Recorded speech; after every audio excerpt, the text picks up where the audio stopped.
it's just a semantic whatever. Well,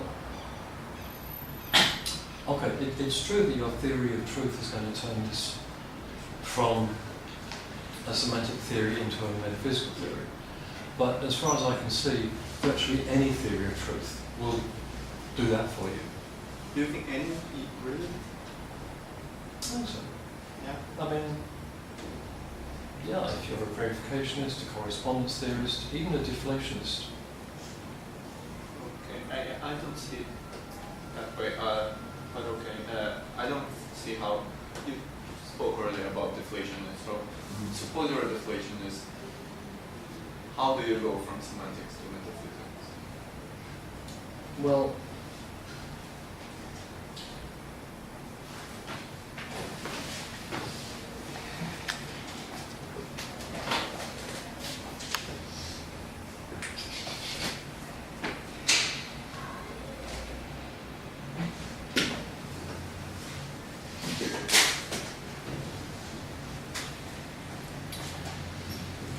so suppose you've got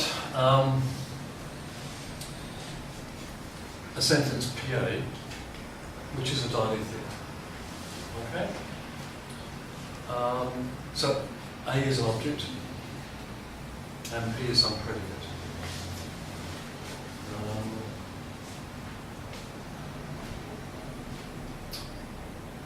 It doesn't really matter what they are at the moment. Suppose this is a dilithium. Then you know that that's true, and you know that that's true. Well, if you're a deflationist, it follows that PA is true, and it follows that not PA is true. In fact, as long as you subscribe to the T-scheme, that follows. As far as I remember, this is the very beginning of in contradiction. Somewhere close. But even if you're a dialethiist, you still end up with the fact that there is an inconsistent object in the world. Okay?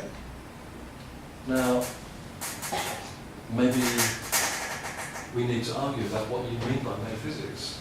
But the claim that there is an inconsistent object in the world strikes me as a pretty metaphysical view.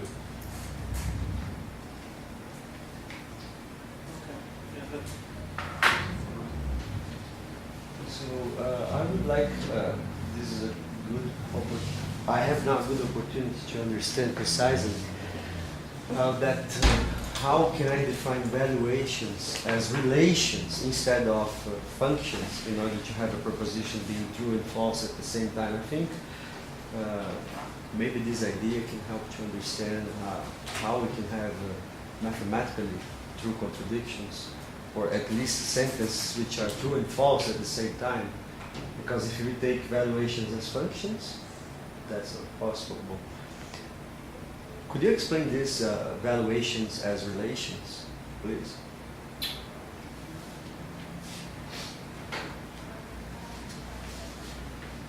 Okay. So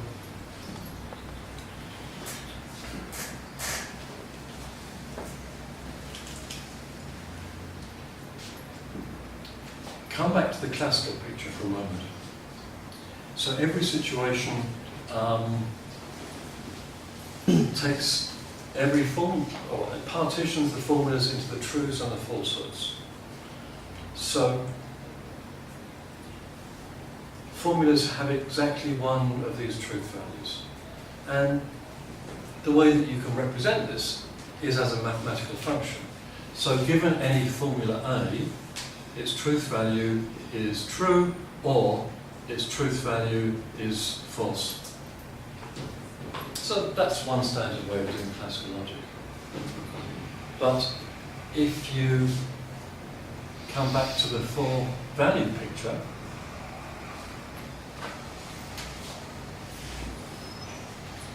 then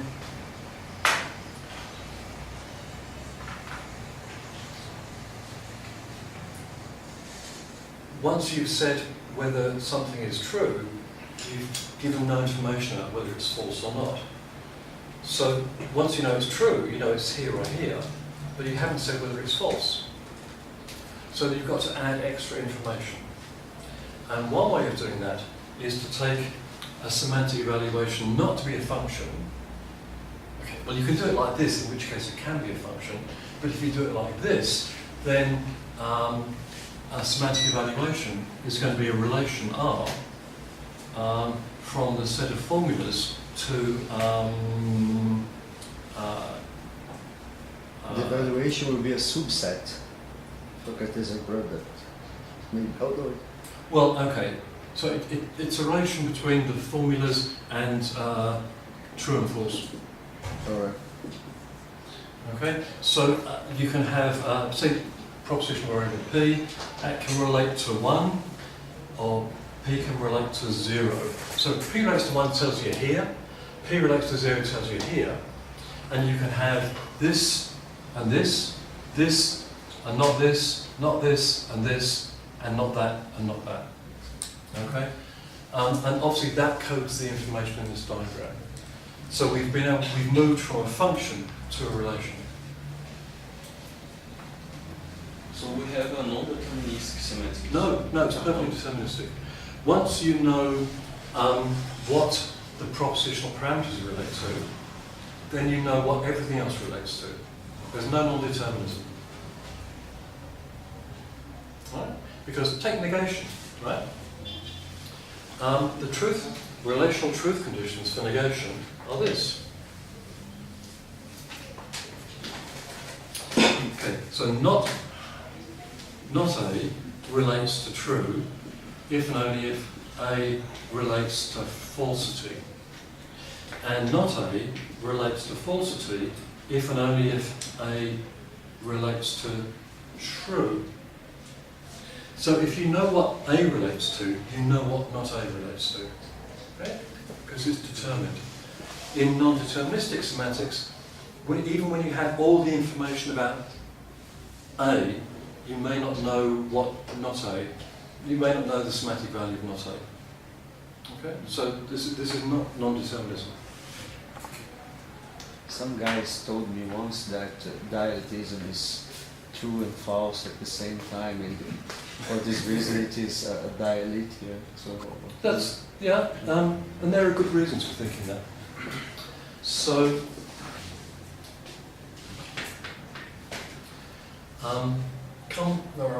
this would be really hard to get good arguments against dialectism if you accept that it is itself a dialect here. So. No, I don't think so.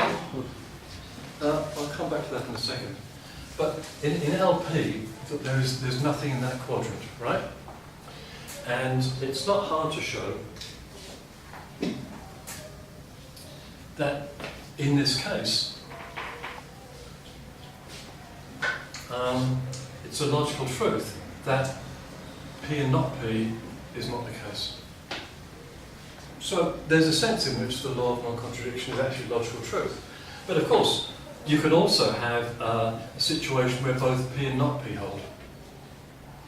So in that sense, bialethism can be true, but it can also be false. So, I mean, this is not terribly exciting. It falls straight out of the semantics.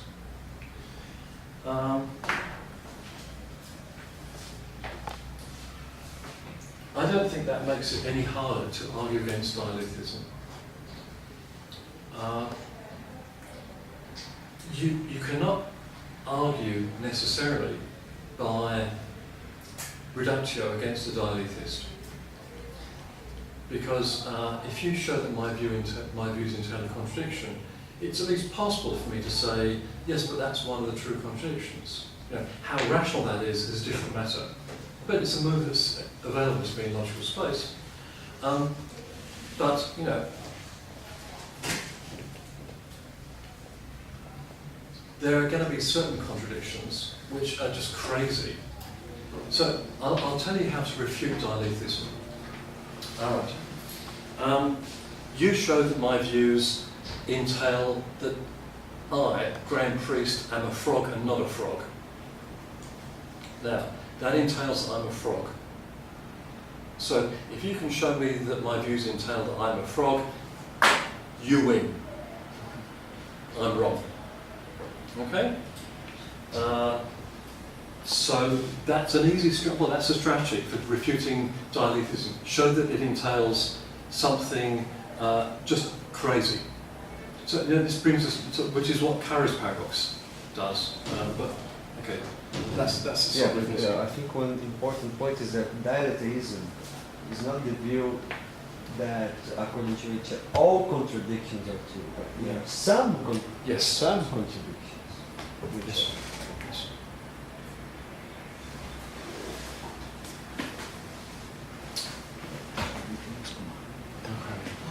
Any other comments or thoughts or questions? Did you say that rationality assumes the consistency, but the dialectism assumes that the notion of inconsistency?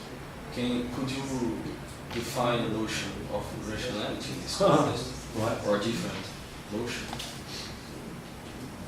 Okay, what I said was it's standardly assumed that rationality presupposes consistency.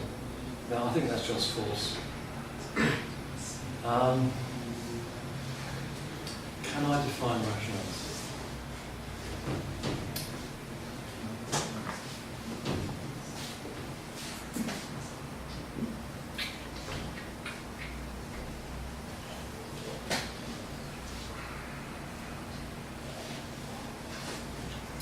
Look, this is a really hard question.